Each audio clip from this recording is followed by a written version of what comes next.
We have developed speed, but we have shut ourselves in. Machinery that gives abundance has left us in want. We think too much and feel too little. More than machinery, we need humanity. We know the air is unfit to breathe and our food is unfit to eat. As if that's the way it's supposed to be. We know things are bad, worse than bad. They're crazy. Silence! The great and powerful Oz knows why you have come.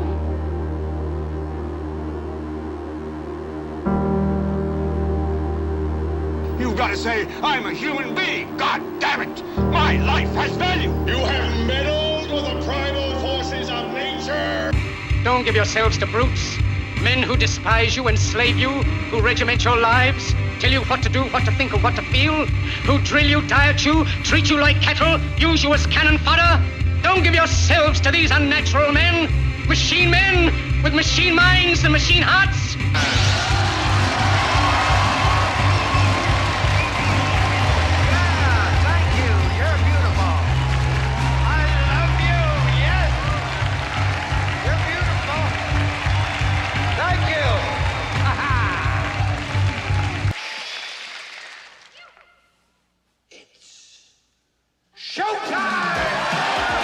It's time to buckle up for making sense of the madness. And who loves you? And who do you love?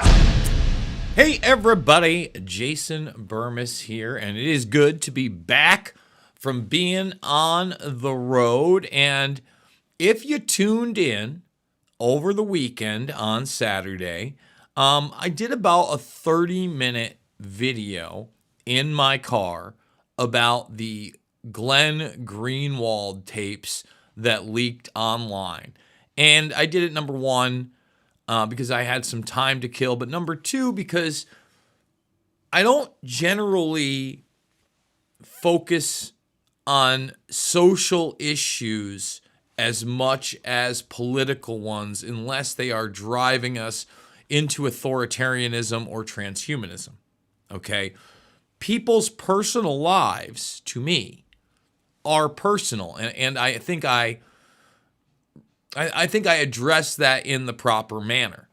However, once you put your personal life on video, whether that video is supposed to be for you or not, we're not talking about your home security stuff getting hacked or somebody, doing an expose on you and hiding stuff like a sting on Gene Simmons or Jerry Springer. You open yourself up to this type of an attack and then criticism, etc. Now, I got a wide range of responses from that video, and I kind of want to address them. I was not really able to address people during the live stream, but because everything is so wide and varied, and I knew it would be, and I'm going to give an example of why.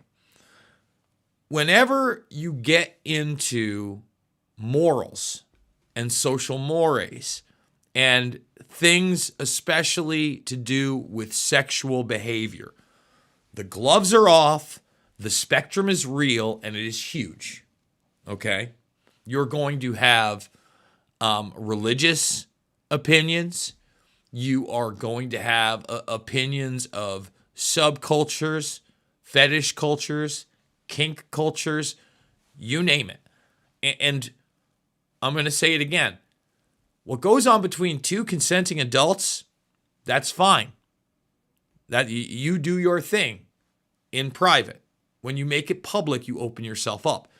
Another thing that was heavily controversial that I put out there was the idea of prostitution buying people and not some kind of a service, and how, morally, I would never have that in my life. Now, I probably can't help judge somebody that especially does that on a regular basis, and we've had that conversation, but I'm going to put it to people like this before we continue and we go to the questions and comments that were made under that video in that section, okay? And we're also going to play a video of Greenwald talking about 9/11 I'll get into in a moment.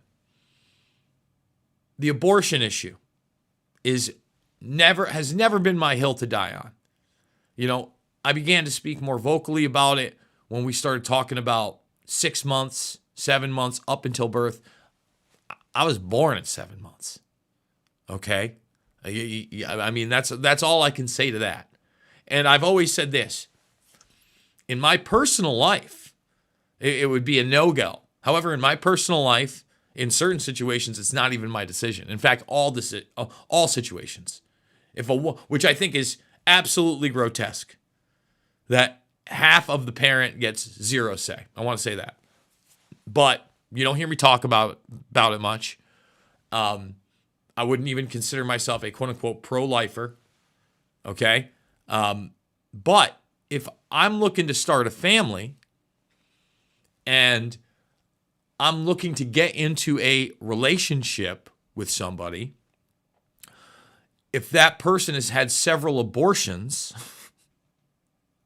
I probably have to take that into account, and maybe that's not the road to go for me. Hey, just a small little analogy. So, thumbs it up, subscribe, share. If you're watching this on the Patriot.tv audience, what I'm going to do now is I'm going to cut in the video from over the weekend. If you're watching live and you have not watched my video on Glenn Greenwald and the situation with him, I would encourage you to go check that out, because we did go deep. There were some really big philosophical issues, but a lot of them are going to be addressed yet again once we get into the questions and comments section. And one of the reasons I brought up 9/11 was to talk about some of the questionable things I feel like Glenn has done in his career. A career that, by the way, as far as, you know, even not just mainstream, but alternative media journalists go, the guy's top tier, right? I mean, he has brought out things that nobody else has done. And my issue, again, is how he's held back on certain issues to be career-driven. And that's outside of this scandal. But again, go watch the other video. We're going to play that for you on Patriot.tv. But if you're watching live, I do need your help, folks. $5, $10, $15. It means the world to me. Get those thumbs up. We don't even have 20 thumbs up. Subscribe, share on all platforms. There are other links down below. So, of course, we're talking about this Greenwald video. And as I said before, I didn't watch any of it. I watched no parts of the video. I watched 2 screenshots. I read a little bit about it. I read it involved, you know, him paying a prostitute $2,000. The screenshots, of course, were not my cup of tea. I noticed that there seemed to be a crack pipe in one of the screenshots. One of the comments that we'll get to a little later, probably expand upon this, was from Flick, who is a longtime listener. And he said, you know, in regards to this video, the guy just lost his husband. Now, I want to say this first and foremost. That didn't come to my mind. And for those that don't know, in 2023, now 2 years ago, Greenwald's husband died. And I do remember it, and I remember covering it. I don't know when this video was shot, whether it was before the husband's death, probably after. How far after, I don't know. But I got to be quite frank and honest. I'm not sure that really sways my opinion one way or another. I realize that people do things when they are in grief that they normally would not. But almost tomato to me. Okay? Just pointing that out. So let's get into a bunch of these questions and comments right here. There we go right here, and we'll come in down here. Dicka-dicka-doo. Takeaway.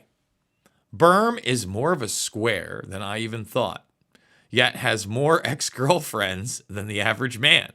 Well, I'm 45, and for the most part, I've been a serial monogamist, but I would be lying to say that I haven't had sexual encounters with women that were not my girlfriends. Okay? And especially in the culture of the last even 20 years, dating somebody or, going out, hanging out, there were a lot of terms for it. Now, People cannot have fetishes without having been traumatized and wanting to be abused. First of all, because fetish describes a plethora of things, I did not say that. I was talking about the type of humiliation, submission, pain-based fetishes. Yes, that comes from some kind of trauma and abuse. I mean, just saying. Shadow banning for being too normal. Let's see. Shadow banning for being too normal is an interesting observation. With all the queer stuff going on and knowing what queer actually is, i.e., centering the fringe, which pushes normal to the fringe, is actually making sense. A lot of people think queer is a sexuality or sexual identity, seemingly because it is tracked on the LGBT, but it really has little to do with that. It's a political act of revolting against the norm, and in the Western world, capitalism is the norm. Now, I think this goes on for quite a bit. We're going to stop right there, but we'll go here. In response to Greenwald, I saw someone else have a similar take, and while I understand the concern, I don't think it necessarily makes him a bad journalist. I don't think his sexual behavior makes him a bad journalist. I question, again, the idea of putting these things on film. I question the behavior of a person like that. Like, would you want that to happen not just to you, but to somebody that you loved? Like your son or your daughter, your mother or your father, your brother or your sister? Probably not, right? Like, I'm gonna leave that one there, and anybody can go read this one. Let's see. Somebody agrees with me, says you're right, buddy. Here we go. My position on Greenwald has always been that it's a limited hangout, or he's a limited hangout. He gave us some info via Snowden, but he also made sure a huge amount of Snowden docs will never see the light of day. If he was actually a good guy, he would have released all the docs. He's a bad guy, and I don't trust him. I certainly think that that's a valid point that we should question what was not released from those documents. Excuse me. Al-Madar, the billionaire, was very involved in that.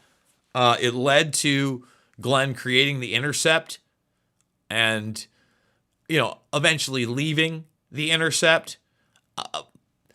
When you have media that has resources and can stick around and doesn't necessarily have to be profitable, it has an agenda, right? Like, don't get me wrong, when we talk about all sorts of media, it's profitable, ABC, CBS, etc., only because they've got their hooks in everybody, with the Hollyweird infotainment style of everything. And I'm not just talking about news. I mean, the talk shows, the comedy shows have become political modus operandi on a level they never were before.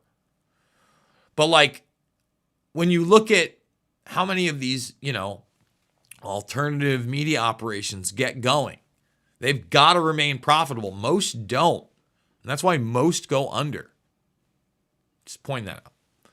Jason is real. Loose change changed my life. Thank you, Jason. Been following since, since Loose Change. Come to Evansville, Indiana, and we'll eat at the Wheelhouse. Well, thank you for that invite right there. Glenn Greenwald was dressed up in women's clothes with a meth pipe in a room with a male prostitute. Also, did you know Glenn was a gay pornographer and pimp? Look it up. That I don't know. I don't even know. Listen, I don't want ignorance. So if there's some people can send me that information and the pictures are not graphic, that will again have me question Glenn Greenwald more. All right. Glenn Greenwald has spoken on 9/11 numerous times. He is by far one of the absolute best independent journalists going right now. Much more impressive than a guy shooting a video in his car, looking around like the police are after him. I was in a parking lot. I'm on my way to a wedding. Right? His bedroom business is not ours. Again, it's not until you put it on tape. Okay? I'm just saying, bad decision. And as far as 9/11, he's never gone full throttle on 9/11. He's finally come around in the last several years. And as always, I back up my bull sniz. I talked about the Tim Dillon interview. Hopefully this doesn't get us taken down. But here is Tim talking to Glenn about 9/11. You ever look back at events like 9/11 where we took 15 pages or 17 pages out of the 9/11 Commission report to protect Saudi Arabia and things like that, and people on the 9/11 Commission have said that it was set up to fail, and Bush and Cheney would only testify in a closed session together, sitting next to each other. Do you think there's anything more that we should know about that day? I'm not suggesting that it was like a massive conspiracy, but is there something, do you think later on down the line, we will find out things about that day that surprise us or enlighten us to a degree? I mean, I think you kind of have to pick and choose your battles as like a public person, right? Yeah. Like there's certain things that you fight for, and then other things you say, I'm going to leave that alone, right? Right. So we all have like finite energy and whatever. Right. But here's what I will say is that, why is it? Someone tell me why it is. I've been asking this question for years and no one has an answer. That 60 years after the assassination of John Kennedy, 60 years, most of the files in the CIA about that event are still classified. Like even though everyone involved is dead, right? What conceivable rationale is there for continuing to conceal that? So now I just want to stop it right there for a moment. He goes a little farther. He's gone a little farther since then. Now we supposedly have all the documentation. That's a whole nother ball game. But he's talking about pick and choosing battles as a public figure. And that's fine. I don't necessarily disagree with that. I've certainly pick and chose my battles, but I've always put it out there what I thought about an event. I've never backed off something. And quite frankly, backing off of that, I mean, give me a break. That is 9/11 still is the crux issue. Still the crux issue. Putting that out there. Shout out to Stewart's in upstate New York. I visited Stewart's while I was there, met my brother there. Had a great time. Great to see the family. His children are getting so big. Pre-K and first grade. And I had a great time in New York with family and friends. Very, very short, very truncated. Left 5 a.m. on a Thursday. Was back here in Iowa, I think by 1:45, 2 p.m. on a Sunday, and I drove it. No small task, folks. No small task. I've never watched your channel, and I know very little about you. But I just wanted to comment that it's refreshing to hear a man condemning prostitution and kink from a moral standpoint. The few men I've heard talk about it are doing so purely for selfish reasons, i.e. how it impacts their own sex drive. Again, I'm just telling you about my life. When it gets into prostitution, I'm sorry, that is buying people. You're buying people. And there are levels of buying people. But that is an intimate way that you're doing it, and you cannot tell me, especially with all the research out there, with all the people that have been traumatized and openly spoken about it. It is a heavy trauma. In fact, when you talk about things like mind control, folks, okay, you are talking about trauma. Trauma-based mind control often involves sexual activity. Thanks for this. I needed this so much. Well, thank you. Glenn is a grown-up and can do whatever he wants in his private life as long as it's consensual.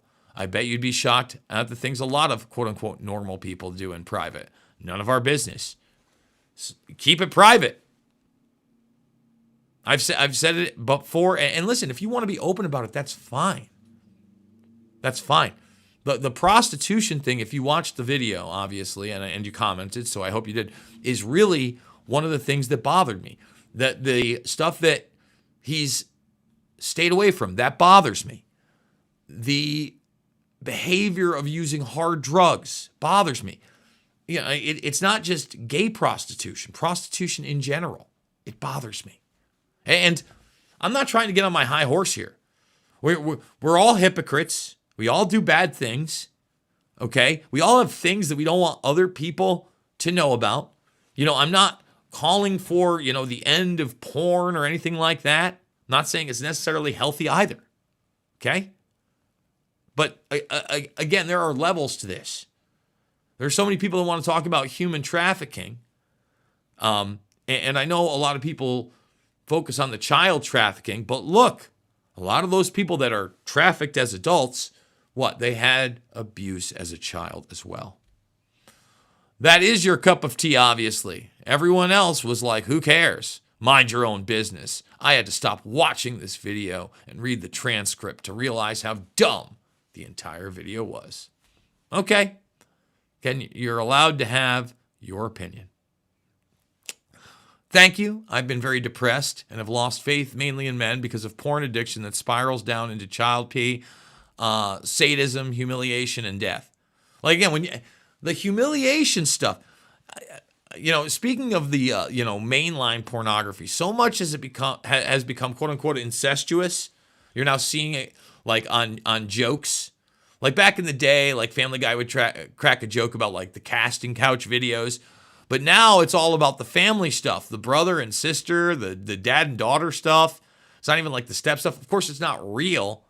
But it's just so weird to me that it's gotten to that level. Like, who's into that?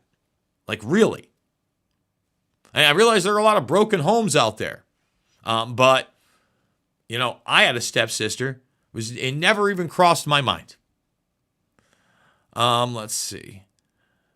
I am a normal person, and listening to someone with character and integrity gives me hope. Sorry about Glenn, who I have respected before. I respect a lot of his work, but I have to question everything. Okay? We could go down. There was a lot of commentary on here. I think I've covered a lot of the bases. Folks, if you can, please consider supporting the broadcast. $5, $10, $15. It does mean the world to me. You can buy me a coffee. We got the PayPal. We got the crypto as well. As always, all right, this issue, the issues we cover here, it's not a left or right one. I'm not talking conservative, I'm not talking Democrat, I'm not talking liberal, okay? I'm talking humanity. And if we want integrity in journalism, I would hope that we elevate people with a little bit more common sense and a lot less compromise. I absolutely love you guys, and we will see you all on the flip side.